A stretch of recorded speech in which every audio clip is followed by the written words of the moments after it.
Dosa nggak? Iblis berdosa nggak Bapak Ibu ketika itu? Kenapa berdosa? Karena tidak mau bersujud sebagaimana yang Allah perintahkan. Pertanyaannya, kenapa iblis tidak mau bersujud kepada Adam? Anna khairu minhu. Loh, itu dosa hati itu. Karena aku lebih baik darinya. Kesombongan bukan? Loh, sekalian. Gara-gara penyakit dosa batin, Bapak Ibu ya, adanya kesombongan dari iblis, sehingga dia tidak mau menyembah Adam sebagaimana yang Allah perintahkan itu. Ternyata dosa batiniah itu penyebab dosa lahiriah. Saya tanya kepada Bapak Ibu sekalian, kenapa anak-anak Adam alaihissalam, ya Qabil Habil itu saling membunuh, dan itu pembunuhan pertama dalam sejarah umat manusia. Kenapa terjadinya dosa lahiriah itu? Ternyata salah satu penyebabnya kata para ulama dalam Qissul Anbiya adalah dosa batin, adanya kedengkian di antara keduanya. Betul ya? Adanya keirian, lah keirian tidak enak ya. Keirian. Bukan keirian, itu keirian jaya ya. Kedengkian Bapak Ibu. Di antara keduanya sehingga melahirkan dosa lahiriah, saling terjadi pembunuhan itu. Karena ada dosa batin, kedengkian. Betul ya? Baik. Kenapa ada orang yang mencuri? Karena ada dosa batin Bapak Ibu. Apa dosa batinnya? Dia tidak percaya dengan rezeki dari Allah. Betul nggak? Iya kan Bapak Ibu ya? Yang kedua, apa dosa batinnya? Dia tidak merasakan ada Allah yang memantaunya. Itu dosa batin Bapak Ibu sekalian. Kenapa dia mencuri? Karena dia tidak yakin dengan jaminan rezeki dari Allah Subhanahu wa taala. Betul nggak Ustaz? Kenapa dia mencuri? Karena hilangnya perasaan bahwa dia dipantau oleh Allah. Itu semua dosa batin Bapak Ibu. Yang melahirkan dosa lahiriah itu pencurian itu. Padahal apa kata Rasulullah SAW? Daging yang tumbuh dari harta yang haram tak mungkin itu bisa masuk ke surga itu. Itu ancaman Rasulullah SAW. Daging di tubuh kita dan keluarga kita yang tumbuh dari harta yang haram tak mungkin bisa mengantarkan ke surga. Dia kesadaran ininya lemah usadaan.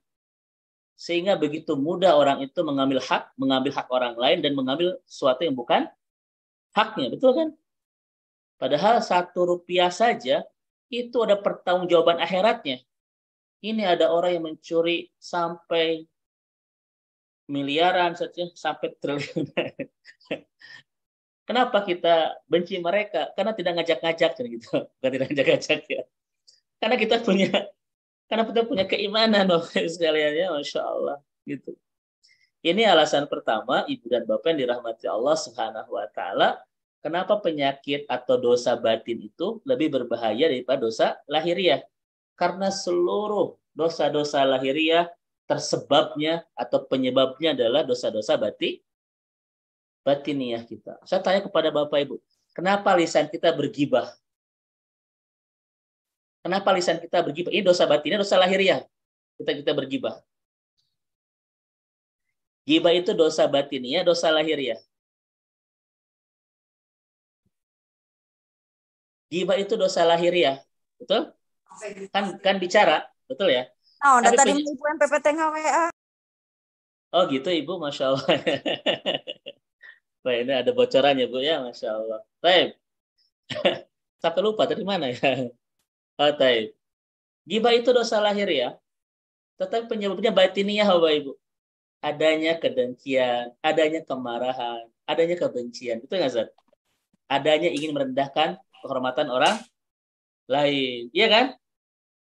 Makanya gibah itu terlahir dari dosa batiniah kita. Makanya siapapun yang ingin menghentikan lisannya untuk merendahkan orang lain, bersihkan dulu hatinya. Tak mungkin ada lisan yang terjaga di hati yang tidak terawat, Bapak Ibu. Nggak mungkin itu. Saya ulangi ya. Tak mungkin ada lisan yang terjaga di hati yang tidak terawat. Kenapa? Al-lisanu migrofatul qalb. Karena lisan itu estalase hati. Apa yang muncul di lisan kita ada sesuatu yang ada di hati kita itu. Itu Bapak Ibu sekalian. Saya ulang kembali ya. tak mungkin ada lisan yang terjaga di hati yang tidak terawat. Karena lisan itu estalase hati. Apa yang hadir di lisan kita adalah sesuatu yang ada di hati kita. Makanya kalau Bapak Ibu ingin tahu hati seseorang, lihat lisannya itu, saudara. Karena lisan itu adalah yang paling jelas untuk menafsirkan dan menjelaskan hati seseorang. Apa kata Yahya bin Mu'az? Kata Yahya bin Mu'az itu, hati itu Ustaz, ada rasanya. Kata beliau itu ya. Kata Yahya bin Mu'az rahimahullah, hati itu ada rasanya. Bisa manis, bisa pahit, bisa lada, ya, selada seblak syaitan, kan ada seblak syaitan. Hal itu ada rasa apa Ibu? Pertama, pertanyaannya, bagaimana cara kita mengetahui rasa hati seseorang? Kata ulama, lihat lisannya. Karena lisan itu sangat jelas untuk sangat utuh menggambarkan isi hati seseorang. Kalau orang setiap ngomong nyelekit, oh itu udah ketahuan bagaimana suasana hati. Kalau orang kata-katanya kasar, itu sudah ketahuan bagaimana suasana hati. Sebaliknya kalau orang itu lembut, kata-katanya usadaan, diksi kalimatnya, ya untayan rangkaian kata, gelombang hurufnya indah, itulah memang suasana hatinya. Ya Bapak Ibu, jadi gibah itu adalah dosa lahiriah yang penyebabnya dosa batiniah. Bapak Ibu ingin nggak berhenti dari gibah? Bersihkan dulu hatinya. Sekalian. Bapak Ibu, ini sadarannya kita hampir tiap hari semua ulama-ulama membahas tentang bahayanya gibah. Nggak akan efektif, nggak akan berhasil kalau tidak mulai dari tazkiyatun nafs. Dari bagaimana cara membersihkan hati itu. Nggak mungkin Bapak Ibu. Apa kata Nabi? Idza sholahat, sholahat jasadu kullu, fa idza fasadat, fasadat jasadu kullu. Di sini tuh ada segumpal daging kata Nabi itu, yang kalau dia itu sholahat, bersih, baik, semuanya akan baik. Namun ketika di sini itu ada rusak, semuanya akan rusak. Ala wahyal qalb kata Nabi. Segumpal daging itu bernama apa? Heart, nah bahasa Inggris ya, hati. Nah ini Bapak dan Ibu dirahmati Allah Subhanahu wa taala ya. Terkait dengan faktor pertama kenapa penyakit hati itu lebih berbahaya daripada penyakit fisik.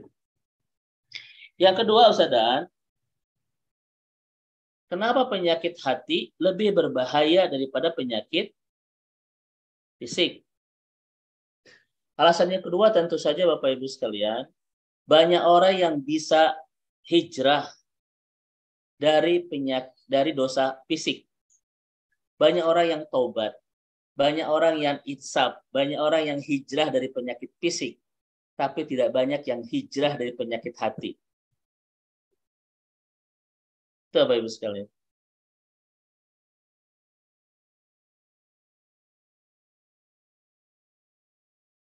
Betul nggak?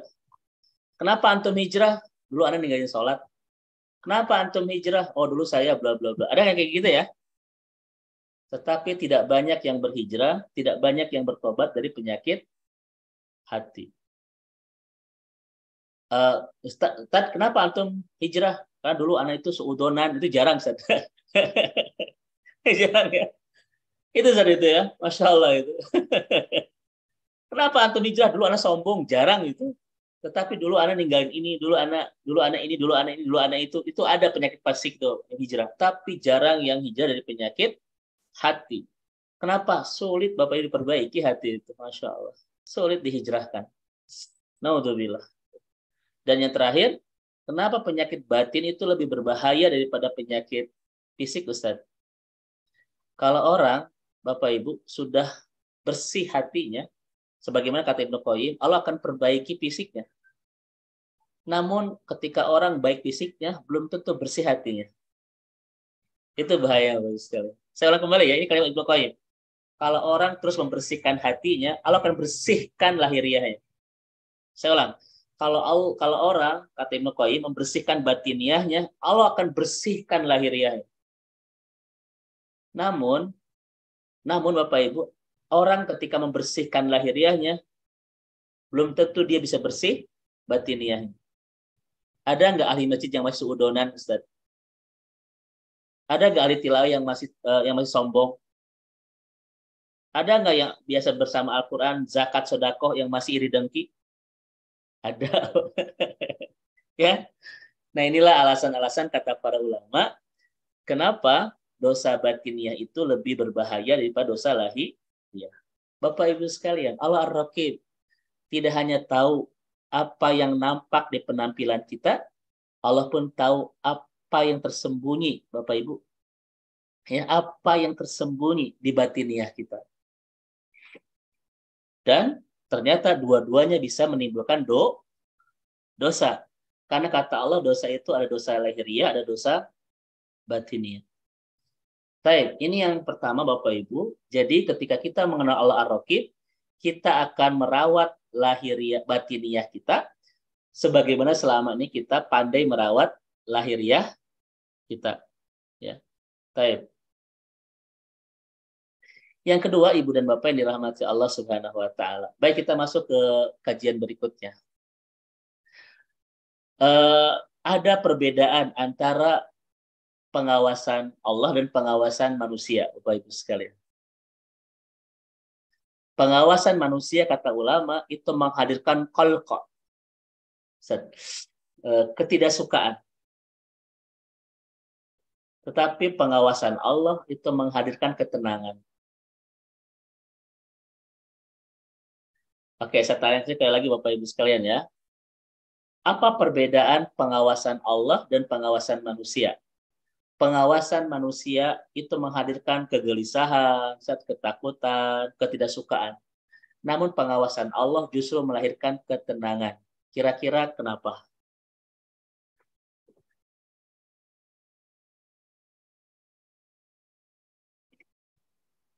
Baik, saya tanya, saya jawab biar cepat Ustadaan ya. Karena di masjid saya ini ada kajian Dr. Jilul Akbar ya. Dan saya harus mendampingi, jadi agak ya, kita efektifkan waktu. Bapak Ibu, semoga Allah rahmati dan Allah berkahi. Pengawasan manusia itu melahirkan kegelisahan, ketakutan, ketidakbebasan, saja, bahkan ketidaksukaan. Kenapa? Karena pengawasan manusia itu bahsul khotoya, hanya mencari kesalahan. Mencari kesalahan. Ya enggak? Kalau Bapak Ibu misalnya lagi naik motor, kemudian di depan banyak polisi yang merazia. Perasaan Bapak Ibu tenang atau deg-degan atau bagaimana? Ya. Aduh, ini kayaknya ada perasaan cinta, kenapa deg-degan gitu. Bukan perasaan cinta itu. Kenapa? Karena polisi itu basul ya mencari kesalahan kita. Mungkin kita tidak bawa STNK, SIM dan sebagainya kan? Gitu. Bapak Ibu ketika ujian diawasi terusnya sama pengawas itu. Itu makin nyaman atau makin tidak suka Bapak Ibu? Pasti makin tidak suka. Kenapa? Basul ya karena mereka mencari kesalahan kita. Itu. Karena mereka mencari kesalahan kita. Ada nggak di antara Bapak Ibu ketika naik motor, ya, pakai helm, terbawa SIM, di depan ada polisi yang sedang merazia, makin tenang hatinya, ada nggak? Saya yakin nggak akan ada itu. Pasti makin deg-degan gitu ya. Kenapa? Ya itu, manusia itu mencari kesalahan ketika mengawasi itu. Betul nggak saudara? Tapi kenapa diawasi oleh Allah kita makin tenang? Coba. Baik Bapak Ibu, mari kita bahas kalimat-kalimat ulamanya. Kenapa diawasi oleh Allah makin tenang? Satu Bapak Ibu sekalian. Allah itu yad'u ila jannah, pengen membawa kita ke surga. Itu tujuan Allah Ustazah. Allah itu teramat mencintai kita. Dan puncak dari kecintaan Allah kepada kita adalah yad'u ila jannah, Al-Baqarah 221, ingin membawa kita ke surga. Di ayat lain di surat Yunus, wallahu yad'u ila daris salam. Allah pengen membawa kita ke tempat yang penuh kebahagiaan. Apa itu? Surga. Jadi Bapak Ibu sekalian, Allah itu ingin memastikan kita pulang ke mana? Ke surga. Karena itulah puncak dari cintanya Allah kepada kita. Makanya ketika Allah mengawasi kita, untuk memastikan kita baik-baik saja on the track di jalan yang akan mengantarkan kita ke surga. Kalau Bapak Ibu diawasi untuk dipastikan bahwa kita ini tidak salah langkah, tetap di jalur yang benar untuk pulang ke surga. Nyaman nggak Ustaz diawasi kayak begitu? Nyaman nggak? Nyaman Ustaz. Justru kita perlu pengawasan. Kenapa? Khawatir kita ini salah arah gitu. Betul nggak? Allah mengawasi kita, Bapak Ibu, untuk apa? Untuk memastikan kita ini tetap on the track, jalur kita ke surga. Ketika kita melenceng, Allah luruskan, Ustaz. Ketika kita tersesat, Allah kembalikan kita ke jalur yang tepat. Nyaman nggak dirawat kayak begitu? Dipantau kayak begitu? Nyaman, Bapak Ibu. Makanya kata para ulama, pemantauan Allah dan pengawasan Allah itu syafaqah wa mahabbah. Kalau pengawasan manusia, bahsul khotoya, mencari kesalahan. Tapi pengawasan Allah, asyafaqah wal mahabbah, penuh cinta dan kasih sayang. Seperti seorang ibu yang memantau perkembangan anaknya di rumah sakit yang sedang diopnam.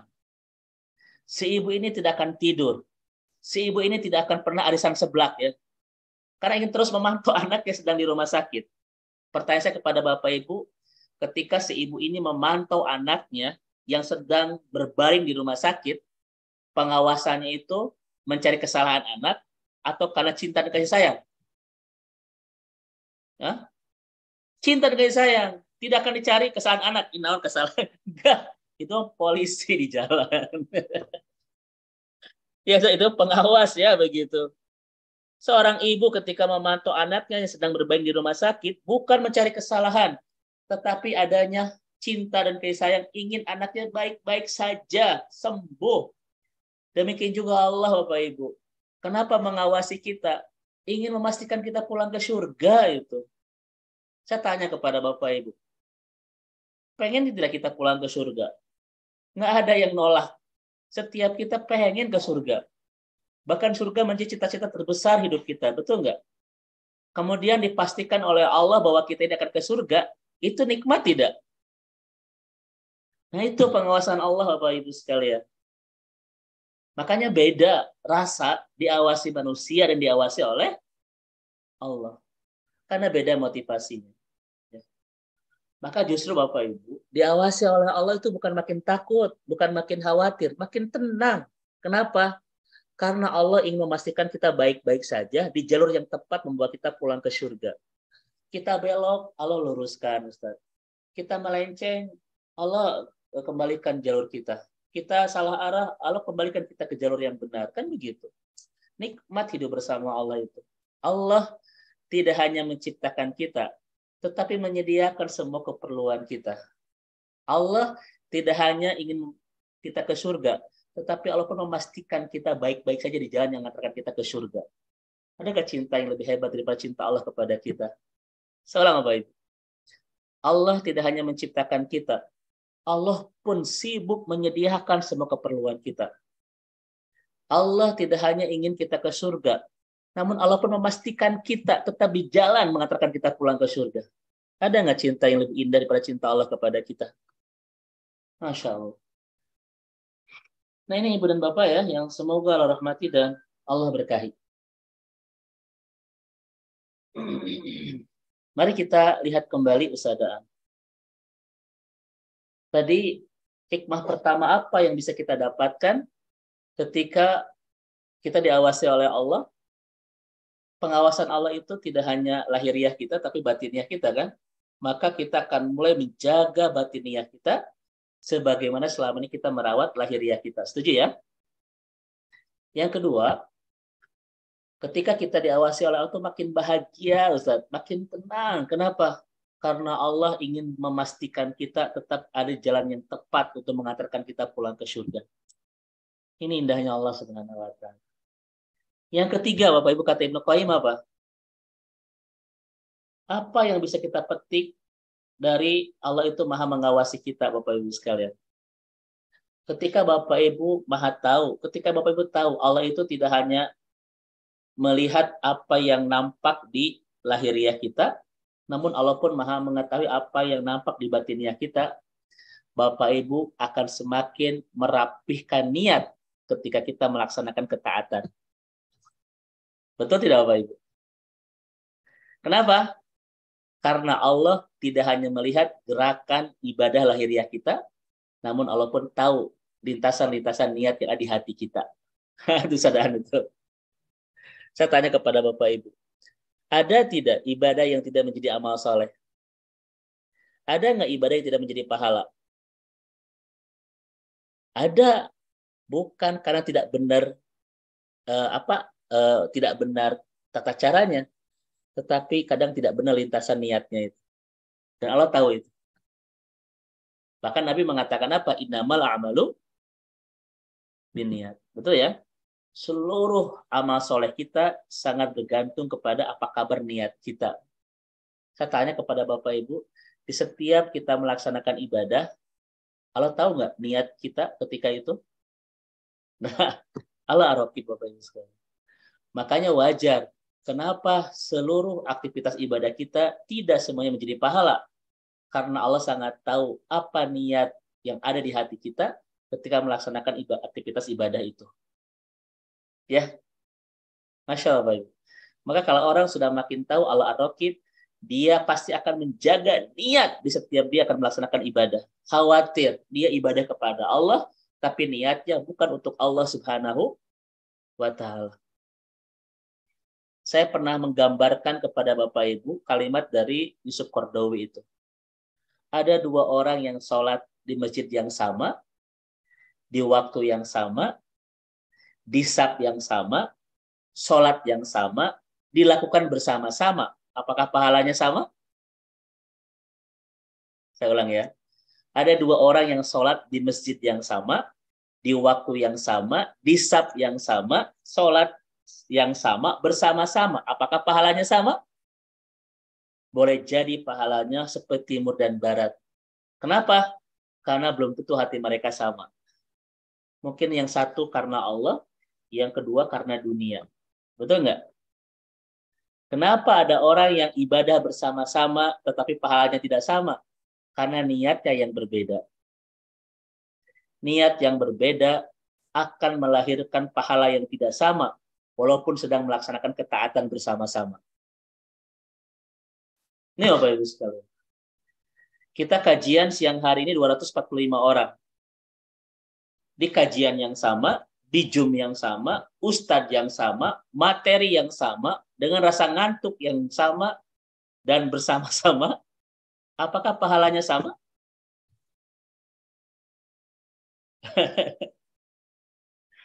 Kita ngaji di Zoom yang sama, di waktu yang sama, materi yang sama, ustadz yang sama. Rasa boringnya mungkin bersama-sama. Apakah pahalanya sama, Bapak Ibu? Belum tentu sama. Kenapa? Karena Allah tahu niat Bapak Ibu ketika melaksanakan kajian ini loh. Allah tahu Bapak Ibu. Ada yang betul-betul karena Allah. Ada yang betul-betul terpaksa. Ya, ada yang betul-betul malu kalau di absen. Tetapi saya yakinlah di sini mah semuanya betul niatnya sama ya. Ini wajah-wajah ahli surga semua insya Allah. Ya Bapak Ibu sekalian, Masya Allah. Ya. Makanya apa kata Sufyan Ats-Tsauri? Perjuangan terberat kita dalam ketaatan kepada Allah Subhanahu wa Ta'ala adalah menjaga niat kita. Kenapa? Karena setan itu mudah memplesetkan dan menggelincirkan hati kita. Ketika ibadah kepada Allah, niatnya bukan untuk Allah. Setan pintar Bapak Ibu memplesetkan dan menggelincirkan niat kita ketika kita ibadah kepada Allah Subhanahu wa Ta'ala. Ini perjuangan terberat Bapak Ibu dalam ketaatan kepada Allah, memastikan niat hanya untuk Allah. Itu berat. Kenapa? Karena kita punya syahwat Bapak Ibu. Ingin dipuji, ingin disanjung, ingin dilihat, ingin karena dunia, bla bla bla. Itu ada syahwat. Yang kalau tidak kuat niatnya, motivasi kita akan liar ketika melaksanakan ketaatan kepada Allah Subhanahu wa Ta'ala. Ya. Dan Rasul mengatakan apa? Innamal a'malu binniyat. Amal kita ini sangat tergantung kepada apa kabar niat kita. Apa kata Yusuf Qaradawi Bapak Ibu? Nih lihat. Kalau orang melakukan 5 hal ini, dia sudah menghancurkan Bapak Ibu esensi keislamannya itu. Dia sudah menghancurkan agamanya. Saya ulang Bapak Ibu. Kalau ada di antara kita yang melakukan 5 hal ini, dia sudah menghancurkan agamanya. Ini kata Yusuf Qaradawi. Yang pertama, man doya'al ikhlas fil ibadah. Ketika dia tidak ikhlas dalam ibadah. Ini yang pertama. Ini sudah hancurkan itu agamanya. Kenapa? Karena niat ini asasu usuluddin. Pokoknya agama itu adalah niat. Ini Bapak Ibu sekalian. Nggak ada artinya ibadah kita ketika niatnya bermasalah. Jadi kalau orang melakukan 5 hal ini, dia telah menghancurkan agama. Yang pertama, dia tidak ikhlas ketika beribadah. Yang kedua adalah, Bapak Ibu sekalian, asidku fil muamalah. Ketika dia tidak jujur, Bapak Ibu, di dalam berinteraksi dengan orang lain. Dia telah hancurkan agamanya itu. Ya. Ketika dia kehilangan kejujuran dalam kehidupan sehari-hari. Yang ketiga kata Qaradawi, warahmah fil khalqi. Ketika tidak ada kasih sayang kepada sesama. Karena esensi agama kita rahmatan lil alamin, Bapak Ibu. Makanya ketika orang sudah tidak ada rahmat kepada sesama, dia telah kehilangan agamanya. Ketika kita ada korban di Cianjur, tidak tergerak.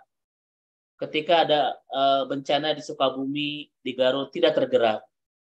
Ketika ada bencana di Turki, di Suriah, di Libanon, yang menewaskan kaum muslimin itu puluhan ribu, tidak tergerak. Dia telah hancurkan agamanya, karena tidak ada rahmat di hatinya itu. Demi Allah, Bapak Ibu, harta kita akan ditanya nanti sama Allah itu. Ditanya, Bapak Ibu, ketika kita tidak jadikan harta kita untuk bantu saudara-saudara kita yang sedang kekurangan, ditanya oleh Allah Subhanahu wa Ta'ala. Kemudian yang keempat, al-itqan fil amal. Kehilangan profesionalisme dalam bekerja. Dia telah hancurkan agamanya. Maka siapa yang ketika bekerja tidak profesional, dia bukan sekedar menghancurkan perusahaannya. Dia telah menghancurkan agamanya itu. Karena Nabi mengatakan seorang muslim ketika dia bekerja harus yutkin, harus profesional. Dan itu bagian dari keindahan agamanya. Dan yang terakhir, al-ukhuwah fi alaqah. Ketika kehilangan rasa persaudaraan di dalam kebersamaan. Kehilangan keikhlasan dalam beribadah, kehilangan kejujuran dalam pergaulan, kehilangan rahmat kepada sesama, kehilangan profesionalisme dalam bekerja, kehilangan ukhuwah dalam dengan yang lain dalam, maka dia telah menghancurkan agamanya, kata Yusuf Qaradawi. Nah, ini Bapak Ibu yang dirahmati Allah Subhanahu wa Ta'ala. Ini adalah pelajaran ketiga dari Allah Ar-Raqib. Kemudian Ibu dan Bapak yang semoga Allah rahmati dan Allah berkahi. Terakhir Bapak Ibu sekalian. Yang keempat, yang terakhir.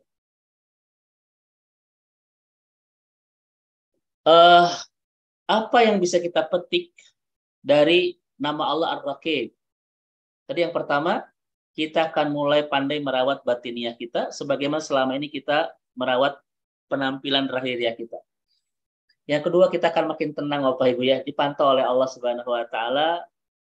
Kita makin bahagia, ada Allah yang terus mengawasi, memantau, mencukupi, yang tahu keperluan kita, masalah-masalah kita, ujian-ujian hidup kita, dan Allah lah yang memastikan kita tetap di on the track, di jalan yang mengantarkan kita pulang ke surga.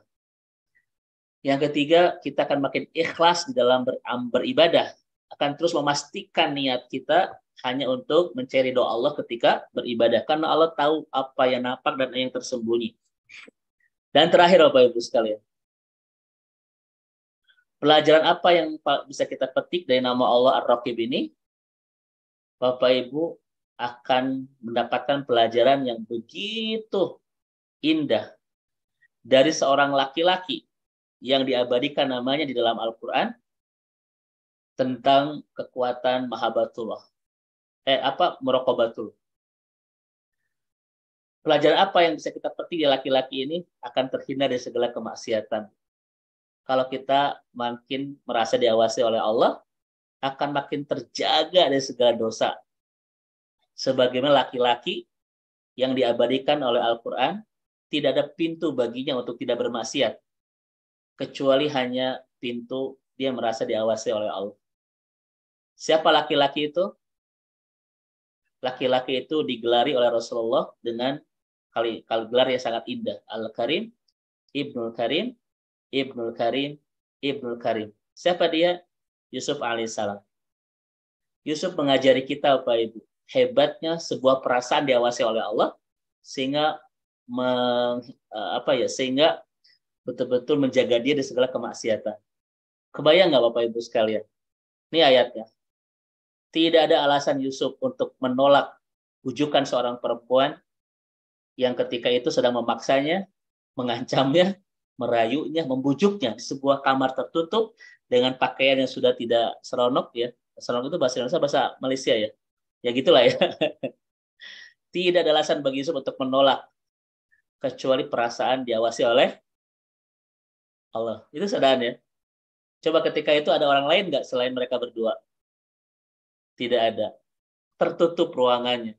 Yusuf seorang pemuda, hamba sahaya pula, tinggal di tempat yang jauh pula, nggak ada yang kenal pula.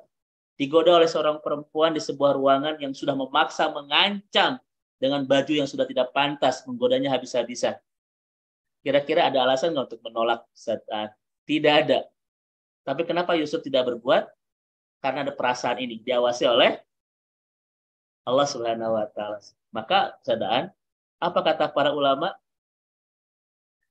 Kata para ulama, Bapak Ibu sekalian, bahwa pelajaran terbesar dari Allah Ar-Raqib adalah bisa menghindarkan kita dari kemaksiatan. Kenapa?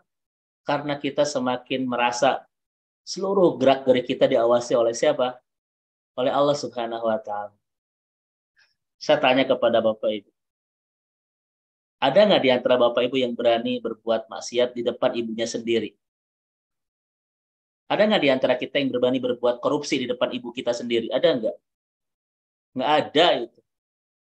Tetapi kenapa tidak ada di antara kita yang berani berbuat maksiat di depan ibunya sendiri?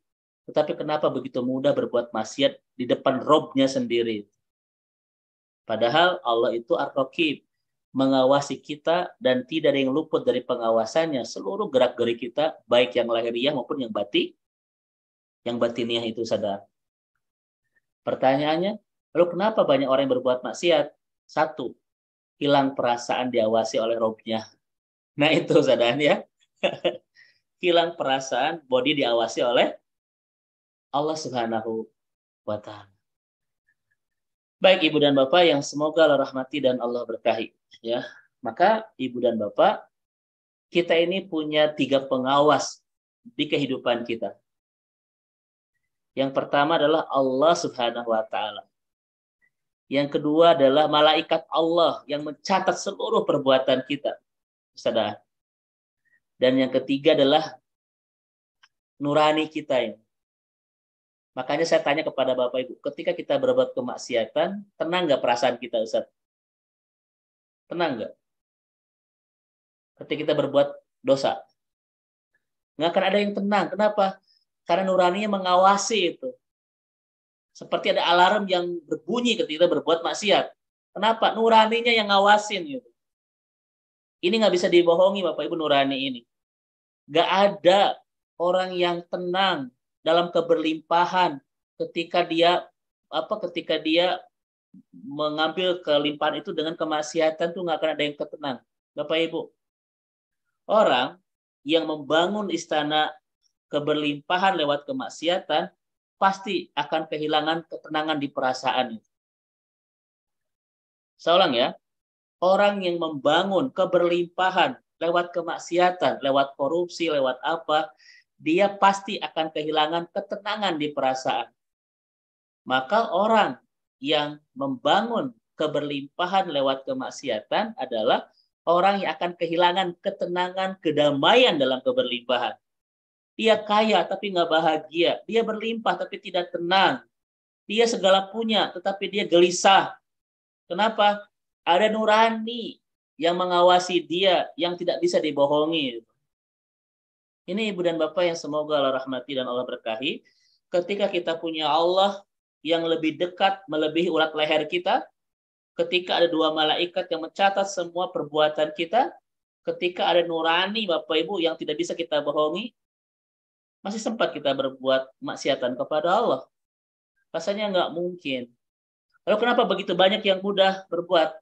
Karena dia kehilangan perasaan diawasi oleh tiga hal ini.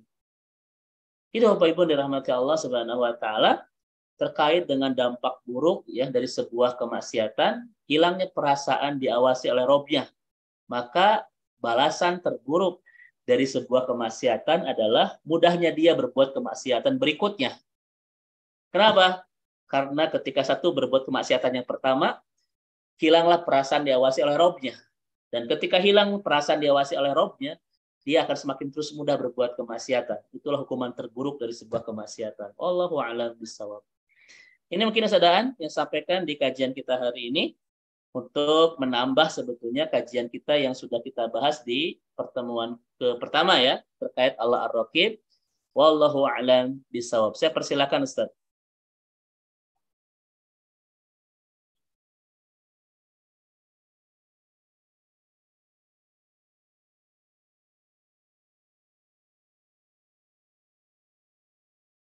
Baik, Ustadz sudah tadi kehilangan suara Ustadz sebentar tadi. Sekarang sudah ada, Ustaz? Sudah ada, Ustadz. Baik, Anda sudah selesai, Ustaz? Bang, silakan. Baik, Ustadz, saya tadi sudah mencatat beberapa yang sangat baik. Ibu Bapak yang dirahmati oleh Allah Subhanahu wa taala. Soalnya masih ada waktu untuk menjawab pertanyaan, Ustadz.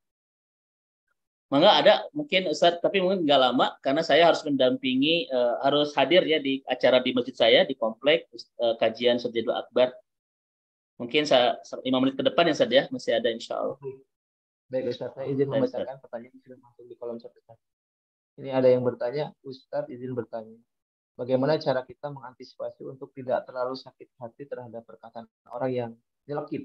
Itu bagaimana Ustaz? Baik Ibu dan Bapak yang dirahmati Allah. Ada banyak cara sebetulnya Ustaz ya. Karena begini, ini teorinya Ustaz. Kita tidak bisa mengontrol dan menguasai kata-kata orang. Artinya kewajiban kita bukan mengontrol kata-kata orang kan. Kewajiban kita adalah mengontrol hati kita agar tidak tersakiti oleh kata-kata orang. Bapak Ibu bisa kita mengontrol semua kata-kata orang? Nggak bisa Ustaz. Jangankan kata-kata orang, kata-kata pasangan kita saja kita nggak bisa mengontrolnya. Maka kewajiban kita bukan mengontrol perkataan orang tentang kita, tetapi kewajiban kita adalah mengontrol hati kita agar tidak terluka oleh perkataan orang. Itu kewajiban kita, Ustadz. Jadi bahasanya, Ustadz, bukan menutup mulut orang, tapi tutup telinga kita. Itulah bahasa sederhananya ya, begitu. Bapak Ibu tetangga ditutup mulutnya, suami ditutup, nggak akan bisa. Udah tutup telinga saja gitu. Tapi tutup telinga juga bukan berarti terus gini, bukan. Yang paling efektif bukan tutup telinga, rawat hati agar tidak mudah terluka oleh perkataan orang tentang kita, Ustazah. Itu rumusnya ya. Bukan kita mengawasi kalimat orang, tetapi mengawasi hati kita supaya tidak mudah terluka dengan kalimat-kalimat orang. Nah, Ustadz, bagaimana supaya kita bisa merawat hati kita, melindungi hati kita agar tidak mudah terluka dengan kata-kata orang? Ini sebetulnya ada banyak teori, Ustadz. Mungkin saya sampaikan satu teori saja, yaitu teori su'udzon. Teori apa? Teori su'udzon. Boleh Bapak Ibu kita bersuudzon? Sangat dibolehkan. Tetapi bukan kepada orang lain, tetapi kepada diri sendiri. Karena tugas kita itu adalah berhusnudzon kepada orang lain, bersuudzon kepada diri sendiri. Ustadz, apa dalilnya kita bersuudzon kepada diri sendiri? Adam alaihissalam itu senantiasa menjaga kita untuk membangun suasana Rabbana dzolamna anfusana, bahwa kita ini belum soleh, kita ini belum menjadi orang yang baik, kita ini masih terus harus banyak perbaikan. itu adalah suasana perasaan yang dibangun oleh Adam alaihissalam untuk kita itu. Baik Ibu dan Bapak sekalian, Ustadz, ketika kita suudon kepada diri sendiri, kita ini masih banyak dosa, kita ini masih banyak aib, kita ini bla bla bla. Kemudian ada orang yang menghina kita. Kira-kira kita sakit hati tidak, Ustaz? Kalau kita suudon ke diri sendiri. Bapak Ibu, kita tidak akan mudah sakit hati. Dia cuma menghina satu loh kepada kita. Sementara aib kita itu ribuan loh. Betul tidak? Paling ibu akan bilang begitu sama orang itu. Dia bilang saya itu cuma pundungan. Padahal selain pundungan, saya itu belikan, pedit, banyak dosa, banyak maksiat. Orang akan terluka hatinya kalau dia seudon ke diri sendiri itu. Ya nggak Bapak Ibu sekalian? Kenapa banyak orang yang sakit hati ketika dihina orang? Karena dia terlalu husnudon ke diri sendiri. Saya ini orang terhormat, kenapa dihina? Saya ini kan orang baik, kenapa dilecehkan? Saya ini kan orang yang ahli surga. Kenapa dihina? Nah, itu kan saja. Maka Ibu dan Bapak sekalian, bangun perasaan sebagaimana yang dituntunkan oleh Adam alaihissalam. Bahwa kita inilah hamba Allah yang sedang dalam pertobatan. Masih banyak aib, masih banyak dosa, masih banyak kesalahan, tidak sempurna. Ketika ada orang yang menghina kita, Bapak Ibu, tidak akan terlalu sakit hati. Dia cuma tahu saya itu satu, padahal aib saya itu ada ribuan loh. Gitu Bapak Ibu sekalian. Nah, kemudian Ibu dan Bapak yang semoga Allah rahmati dan Allah berkahi, itu yang pertama ya, bagaimana cara kita melindungi hati agar kita tidak mudah sakit hati dengan perkataan orang, itu bangun suudzon ke diri sendiri. Tapi jangan pernah kita lakukan kepada orang lain. Karena suudzon itu bukan untuk orang lain, tapi untuk diri sendiri. Sementara husnudzon itu bukan untuk diri sendiri, tapi untuk orang lain. Maka berhusnudzonlah kepada orang lain dan bersuudzonlah kepada diri sendiri. Maka itu cara kita untuk menjaga hati agar tidak mudah terluka ketika ada orang yang melukai. 4 lagi, saya tidak akan bahas sekarang ya, saudara. Karena harus kajian khusus, mungkin nanti bisa kita kaji di kajian-kajian berikutnya tentang 5 tips bagaimana cara kita melindungi hati agar tidak mudah terluka ketika ada orang yang mudah melukai perasaan kita. Wallahu a'lam bishawab. Baik Ustaz Dedi, atau nuhun jazakallahu khair Ustaz sudah menjawab pertanyaan yang sudah masuk karena ada keterbatasan waktu. Jadi kami meminta maaf untuk belum bisa menjawab semua pertanyaan sudah masuk. Mungkin di lain kesempatan kajian selanjutnya bisa dipersilakan untuk bertanya kembali. Baik, Fadhal Ustaz Dedi, barangkali ada closing statement atau di penutup ada yang ingin disampaikan kembali kepada para ibu bapak. Baik Ibu dan Bapak yang semoga Allah rahmati dan Allah berkahi, itulah 4 kebaikan dan 4 pelajaran penting yang bisa kita dapatkan ketika mempelajari Allah Ar-Raqib, Allah yang maha mengawasi dan Allah yang maha memantau seluruh gerak-gerik kita ya. Yang pertama, saya ulang kembali, kita akan lebih mudah kita akan lebih semangat untuk memerawat batiniah kita sebagaimana selama ini kita merawat indahnya lahiriah kita. Kenapa? Karena Allah tidak hanya mengetahui yang nampak di kehidupan kita, juga Allah pun maha mengetahui yang tersembunyi di kedalaman hati kita. Yang kedua, Bapak Ibu akan semakin ikhlas dalam beramal. Karena kita sangat paham Allah tidak hanya melihat gerakan ibadah kita, tetapi Allah pun melihat lintasan-lintasan niat hati kita ketika beramal. Ya kan? Sementara Rasulullah mengatakan, innamal a'malu biniat. Sebuah amal akan jadi pahala ketika benar niatnya. Yaitu karena Allah Subhanahu wa Ta'ala.